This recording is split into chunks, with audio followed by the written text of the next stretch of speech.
पुराने समय की बात है। उत्तर भारत के एक छोटे से गांव धनपुर में मिट्टी की कच्ची गलियां थीं, पेड़ों की छांव में खेलते बच्चे और खेतों में पसीना बहाते किसान। वहीं गांव के एक छोटे से कोने में एक टूटी फूटी झोपड़ी में रहता था गोविंद, एक 14 वर्षीय लड़का। उसका चेहरा साधारण था, कपड़े पुराने और फटे हुए, पर उसकी आंखों में चमक थी, एक सपना देखने की चमक। उसके पिता एक गरीब किसान थे जो दिन रात खेतों में मेहनत करते थे और माँ बीमार रहती थी।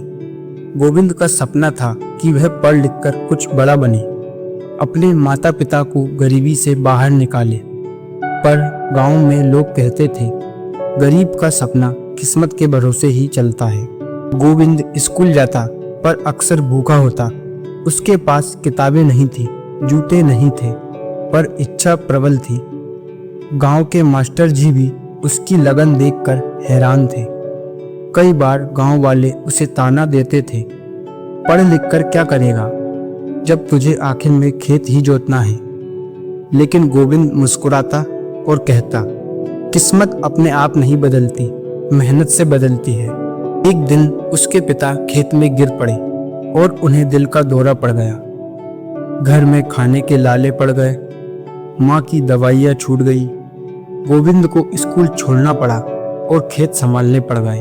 अब वह सुबह 5 बजे उठता और खेतों में काम करता और रात को चुपचाप माँ के पास बैठकर रोता। गांव वालों ने फिर ताने मारे, देखा पढ़ाई से कुछ नहीं होता, किस्मत में यही लिखा है। पर उस अंधेरी रातों में गोविंद ने एक वादा किया, मैं वापस आऊंगा, अपनी किस्मत खुद लिखूंगा। गोविंद ने गांव के मंदिर के पुजारी से निवेदन किया, गुरुजी, मुझे रात को मंदिर की सीढ़ियों पर बैठकर पढ़ने दीजिए।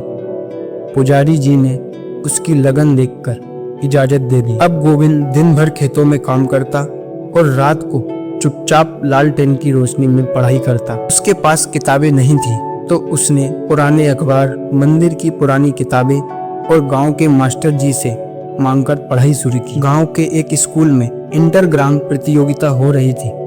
विषय था मेहनत और किस्मत। गोविंद ने हिस्सा लिया। उसके लिखे निबंध ने सबको रुला दिया। गांव के एक समाज सेवी ने उसके निबंध को देखकर कहा, इस लड़के में आग है। उसी समाज सेवी ने गोविंद की आगे की पढ़ाई का जिम्मा उठाया।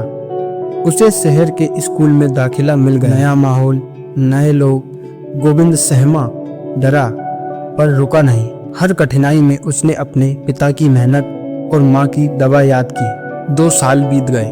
गोविंद ने 10वीं में पूरे जिले में टॉप किया। अखबारों में भी उसका नाम छपा। गांव का बेटा बना जिले का हीरो। अब वही गांव वाले जो ताना मारा करते थे उसके घर मिठाई लेकर आए।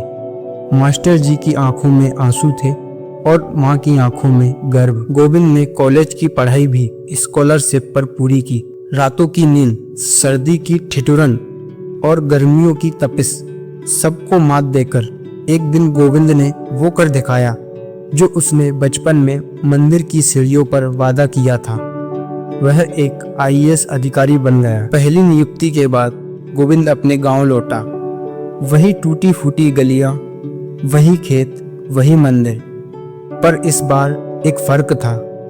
अब वह सिर्फ गोविंद नहीं था, वह था IAS गोविंद यादव। उसने गांव में एक स्कूल खुलवाया, चिकित्सा केंद्र बनवाया और गांव के बच्चों के लिए एक पुस्तकालय बनवाया। उसने कहा, मैं नहीं चाहता कि कोई और गोविंद किस्मत के भरोसे बैठा रहे। मेहनत करो, लगन रखो, किस्मत खुद झुक जाएगी। आज भी धनपुर गांव में लोग अपने बच्चों को गोविंद की कहानी सुनाते हैं। वो जो मंदिर की सीढ़ियों पर पढ़ता था, आज हमारी किस्मत बन गया। दोस्तों, किस्मत के भरोसे बैठने से कुछ नहीं मिलता। किस्मत भी उसी की बदलती है जो खुद को बदलने की हिम्मत रखता है।